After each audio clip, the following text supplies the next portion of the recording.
everybody? Welcome back to Texas Recruiter Film. My name is Craig Smith. You might know me as C. Smith B-Ball on Twitter.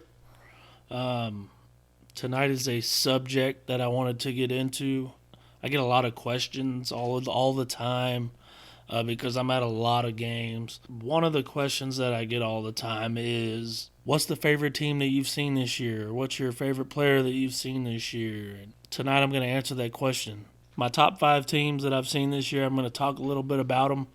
And then I've got 3 honorable mention teams that I'm going to talk about. And so I thought I'd bring y'all that. It's a good little subject. And so some of these teams are going to be in the talk about for state championship maybe, or big playoff runs. A lot of them have a lot of good kids that still haven't committed places or still unsigned. Haven't even got really looked at. But I'm just going to get right into it. My number 1, Frisco Memorial High School. They feature Isaiah Foster. They feature Drew Steffi, who just committed to Texas Tech. They feature Avery Jackson, who is committed to Oklahoma City University. They feature Leon Horner, a 2023 kid that is really good.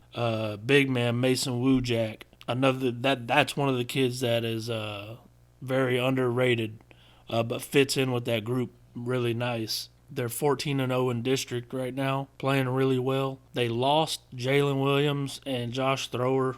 They both transferred to McKinney Christian, and they're both playing really well right now too. But Frisco Memorial is one of those teams that's in the talk every year. Like, what are they going to do this year? What are they going to do this year as far as playoffs? They got Isaiah Foster back another season with him. He's fully healthy. Avery Jackson's shooting the ball real well. I think he's averaging 16 points a game. Drew is putting up big-time numbers, just playing really well. They're number 1 in the district out there in Frisco. So, yeah, my number 1 is Frisco Memorial.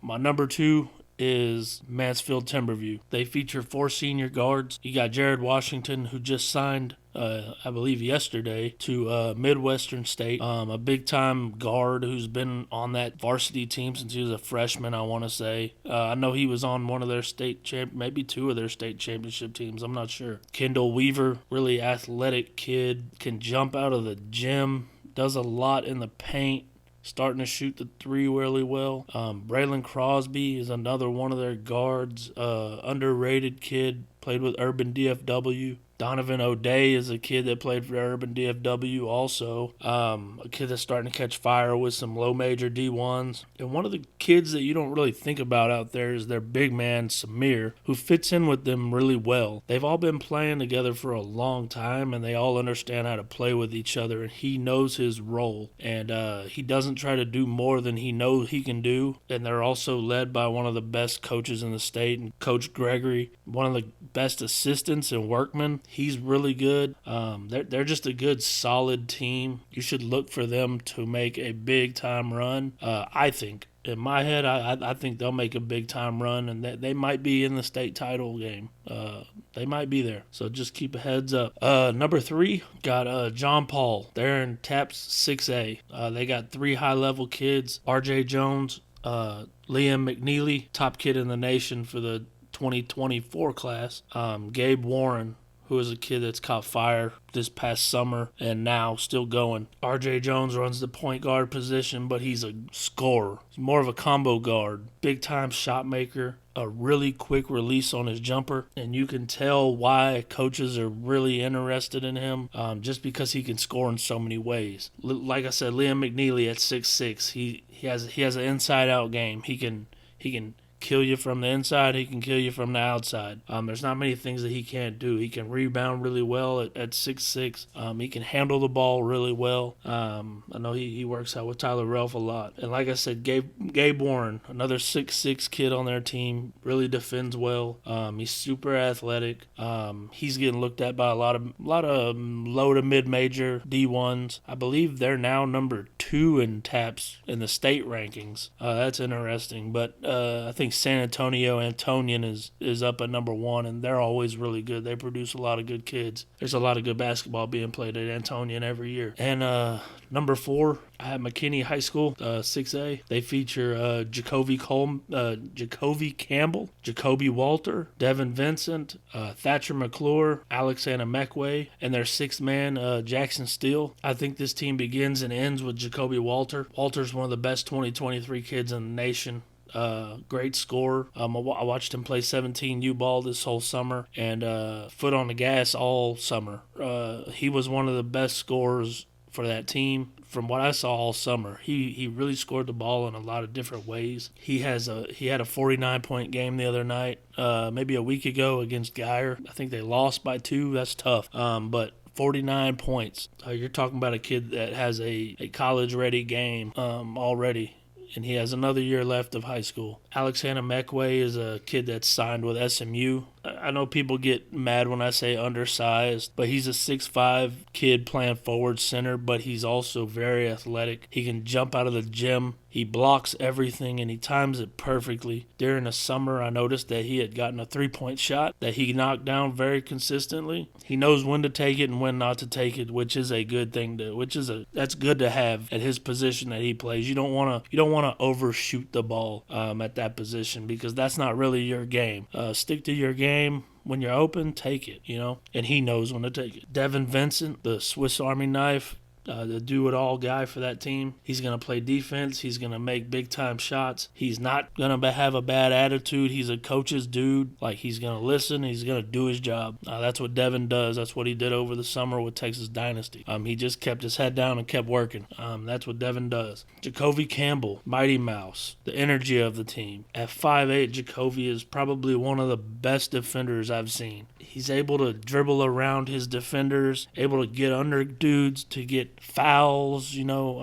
He's lightning with the ball. He's just fast. It's hard to stay in front of him, and he plays like he has a chip on his shoulder every game. Every game you see him, and he's got the look. He's got the mentality. He's a winner. He wants to win every game. He wants to win every play. That's just who Jacoby is. At number 5, I have Geyer High School. They have Jeremiah Green and Jordan Lowry, both of them freshmen, both of them 2025 kids, both of them big-time kids. Connor Newton, their shooter, he's about 5'9", 5'10", I'll give him. Big-time shooter, big-time three-point shooter. Jace Wilson, brother of Jalen Wilson. Then they have Kyron Lindsay. If you don't know who Kyron Lindsay is, look him up. Going back to Jeremiah and Jordan, those are 225 kids starting on a great Geyer basketball team. That team has aspirations of winning a state championship this year, and those two kids have really played up to the moment for that team. They play great together. They do their job. Each of them contribute. I think Jeremiah averages about 12 points a game, but they play very, very good together, and they play very good with those older guys. Like I said, Connor Newton, the knockdown shooter for that team. Looks like he loves playing the game. Always has a smile on his face. When he's knocking down threes, he's smiling, throwing his hands up. Jace Wilson, he's a football dude, unlike his brother. His brother might have played football, I wouldn't doubt it, but his brother plays college basketball at Kansas. Jace committed to UTSA to play wide receiver for their football team. I think Coach Long was happy to have him come play basketball this year because it takes a lot off of Kyron. He's another 6'5" kid, big body. Physical. He brings that football mentality. He's able to rebound a lot. He's able to get some in the paint touches and points and take those fouls that Kyron can't, because they need Kyron in the game to win. That takes us to Kyron Lindsay, signed with UNLV. To me, seeing it was what he's done over his body of work over this high school season, I think he's got to be up for Mr. Basketball this year in the state of Texas. Seeing as what he's done for Geyer this year, since the summertime, he started out with max levels. He finished playing with Nike Pro Skills in the EYBL. I think everybody in our space knows that he played against Jalen Duran and all those big-time names, and he put up numbers. He was one of the best players on the EYBL, and had he not gotten hurt, I think in their last game that they lost, they might have had a chance with him to win the EYBL, because he was doing some some crazy numbers. I think he's 6'8", but he's a strong kid. He'll go through you to get a bucket. He can do a lot of things as far as shooting the ball. He can get in the paint and back you down for a bucket, and there's not a lot of people that are going to battle with him down low. He's a big kid. Those are my top 5 that I've seen. Okay, everybody needs to know that these are all teams that I've seen play this year and I've filmed. I have not seen Duncanville. I have not seen Richardson. Yes, I see on Twitter all the time what they do to teams, and I know how good Case and Wallace is. I know how good Anthony Black is, man. I know how good all those kids are. But these are kids that I've seen. I just wanted to answer the question that I always get asked. I have 3 honorable mention teams. The first one is Birdville High School. I was out in Birdville last week, I believe. They featured Daniel Sykes, Chase Henderson, and Garrick Normand. Garrick Normand is one of the top 2023 kids in the class. In the class of 2023. I went and watched them earlier this year. I think they played Arlington Martin. And then I went and watched them play Grapevine the other night, and they looked like a totally different team. They put up 94 points, I believe. They just looked more energized. They looked more like they were playing together. They weren't forcing a lot, but they put up a lot of good shots. Daniel Sykes runs the point guard real well. Him and Chase kind of switch off, bringing the ball up. They're both naturally, I think, shooting guards, but for that team, they got to play point guard, both of them. Chase Henderson, big-time shot maker. He's had, from what one of the assistants was telling me, he's had over 6 or 7 30-plus point games. A lot of confidence. Garrick Normand was coming off a patella injury or something like that. When I went to go watch them play Grapevine, and he had a great game. My next one is Plano High School. Plano High School is 28-0. That's great. For anybody. I don't know if they knew that they would be in the position that they are, but they're in this position.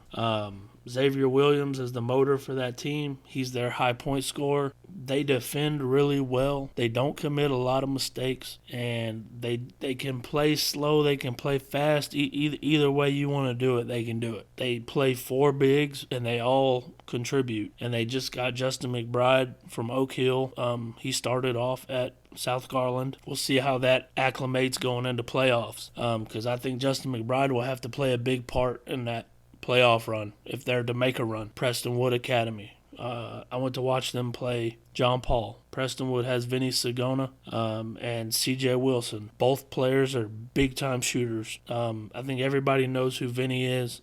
He played for Texas Impact. I think he took the summer off because I didn't really see him play this summer, but I know he was in the gym. Seeing as who his dad is, there's no reason why he wasn't in the gym. But between both of them, they hit 10 threes in that game, and they ended up pulling out the W against John Paul in a really good game back and forth.